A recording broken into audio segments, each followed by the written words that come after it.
আমার ১০ বছরের ক্যারিয়ারে এত অদ্ভুত কেস আমি একটাও দেখিনি।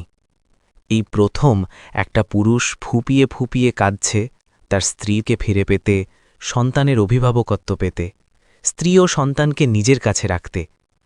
কিন্তু স্ত্রী বেশ নাছোড়বান্দা, তিনি মোটেও রাজি নন।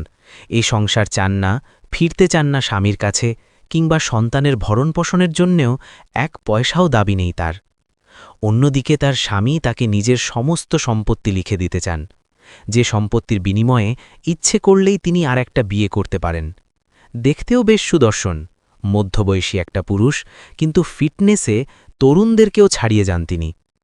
আর তার বিপরীত দিকের মানুষটা আহামরি কিছু একটা না, শ্যামবর্ণের খুব সাধারণ হালকা বয়সী একজন নারী এবং ২ সন্তানের জননী। দেখেই মনে হচ্ছে খুব জেদি আর আত্ম অহংকারীও বটে। কিন্তু আমার ধারণা ভুলও হতে পারে। আমি এই পুরুষের উকিল হলেও ওই নারীর প্রতি আমার অন্যরকম ভালোবাসা কাজ করে। প্রায় বছরখানিক সময় ধরে আদালত প্রাঙ্গণে তাদের ঝামেলা ঘুরছে।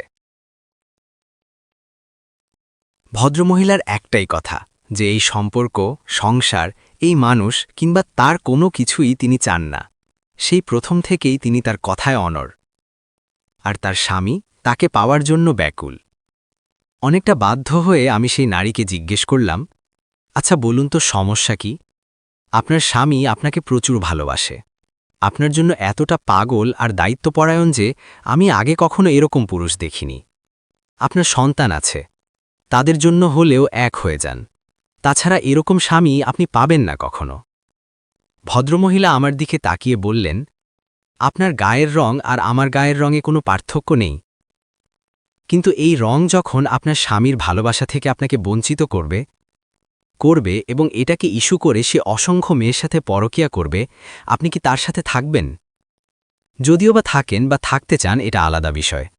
কিন্তু তিনি যদি আপনার সন্তানকে মায়ের মতো হওয়ার কারণে ভালোবাসা থেকে বঞ্চিত করেন বা গর্ভেই মেরে ফেলতে চান, সেই পুরুষকে কি আপনি আপনার সন্তানের অভিভাবকত্ব দিবেন? আপনার বাড়িতেই সারা দিন আপনার গায়ের রং কাজের মহিলার সাথে মিলিয়ে কথা বলবে কেউ, এটা মেনে নিবেন? স্বামীর ভালোবাসা কিংবা পছন্দের মানুষ হওয়ার বিপরীতে যদি শুধু ভোগ্যবস্তু হয়ে যান, তাহলে কি সংসার হবে আপনার দ্বারা? আচ্ছা, সব বাদ দেন। এত কিছু বলার পরে ভদ্রমহিলা ফুঁপিয়ে কেঁদে উঠলেন। এই প্রথমবার আমি উনাকে কাঁদতে দেখলাম। তিনি চোখের পানি ছেড়ে দিয়ে বললেন, আজ এই লোক আমাকে তার সমস্ত সম্পত্তি লিখে দিতে চায়। কিন্তু কোন সম্পত্তি? খোঁজ নিয়েছেন? বেশিরভাগই আমার গায়ের রঙের কারণে আমার বাবার কাছ থেকে উপহার হিসাবে নিয়েছে সে। এখন সে নিঃস্ব, ওই সম্পত্তি ছাড়া আর কিছুই নেই তার। কোনো মেয়ে আর তার কাছে ভিড়ে না, তাই আমি শেষ আর পার্মানেন্ট অপশন। টাকা নাই দেখে বাড়ির লোকের কাছেও সে অবহেলিত। তবে একটা জিনিস জানেন, ব্যক্তিত্ব বলেও কিছু আছে, যা তার নেই। আর আমার ব্যক্তিত্বের খাতিরেই আমি এই সংসার চাই না, সন্তানের ভরণপোষণও চাই না। কারণ এতদিন তাদেরকে আমি একাই মানুষ করেছি। সুসময়ে যে আমাকে কাছে টানেনি, দুঃসময়ে সে যদি আমাকে কাছে টানে, তাহলে বুঝতে হবে আর একবার ব্যবহৃত হতে যাচ্ছি। আমি এটা চাই না। তাছাড়া সব মেয়ে শখে সংসার ভাঙে না।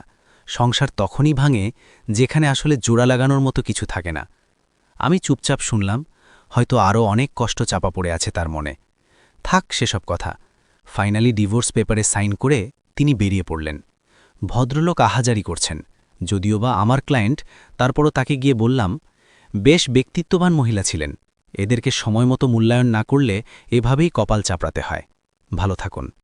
যে মানুষ সুসময় মূল্য দেয় না, দুঃসময় তার জীবন উজাড় করে দেওয়া কর্মকাণ্ডও মন ভুলাতে পারে না, কারণ মন একবারই ভাঙে, বারবার না।